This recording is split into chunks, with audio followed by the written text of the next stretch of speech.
نحمدہ ونصلی علی رسولہ الکریم اما بعد السلام علیکم ورحمۃ اللہ وبرکاتہ۔ محترم ناظرین کرام، امید کرتا ہوں کہ آپ سب خیر و عافیت سے ہوں گے۔ ناظرین، ہم نے کل لیسن نمبر 27 میں ہم نے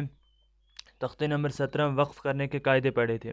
تو میں امید کرتا ہوں کہ آپ نے وہ سب قاعدے اچھے سے جانے ہوں گے اور اچھے سے سمجھے ہوں گے، اور اس سے پہلے ہم نے جو 26 لیسن پڑھے ہیں وہ بھی آپ نے اچھے سے پڑھے ہوں گے، اچھے سے جانے ہوں گے، اچھے سے آپ ان کو سمجھے ہوں گے۔ تو آج ہم اس درس کو آگے بڑھاتے ہوئے تختے نمبر 18 یعنی کہ لیسن نمبر 28 تشدید مع تشدید پڑھیں گے۔ تو ناظرین، تشدید کہتے ہیں یہ جو لام کے اوپر جو شکل ہے اس کو تشدید کہتے ہیں، یا ادھر جو دال کے اوپر جو زبر سے نیچے جو شکل دی گئی ہے اس کو ہم تشدید کہتے ہیں۔ تو ناظرین، اب تشدید مع تشدید کسے کہتے ہیں کہ ایک حرف پر تشدید ہے، اس کے بعد والے حرف پر بھی تشدید ہو، جیسے کہ آپ دیکھ رہے ہیں یہاں لام پر بھی تشدید ہے اور یا پر بھی تشدید ہے، اسی طرح یہاں زا پر بھی تشدید ہے اور کاف پر بھی تشدید ہے، تو اس کو تشدید مع تشدید کہتے ہیں۔ تو چلیے شروع کرتے ہیں۔ بسم اللہ الرحمن الرحیم۔ تختی نمبر 18 تشدید مع تشدید۔ عین لام زر عل لام یا زر لی علی یا پیش یو علیو نون زبر ن علیون یا زا زبر یز زا کاف زبر زک یزک کاف کھڑا زبر کا یزک کا علیون یزک کا یا زال زبر یز زال کاف زبر زک یزک کاف زبر کا یزک کا را پیش رو یزکرو یزکرو میم زا پیش مز زا میم زبر زم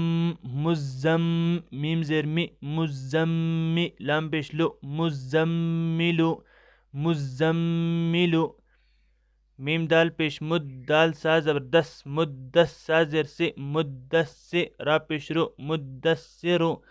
عین لام زر عل لام یا زر لی علی یا زر یی علی نون زبر نا علیین مدثر علیین علیون یزکا یذکر مزمل مزمل مدثر مدثر علیین علیین۔ تو ناظرین، جس حرف پر تشدید ہو اس کو دو بار پڑھا جاتا ہے، ایک بار اس سے پہلے والے حرف کے ساتھ اور ایک بار خود اس کو، جیسا کہ ہم یہاں پڑھ رہے ہیں کہ عین لام زر عل لام یا زر لی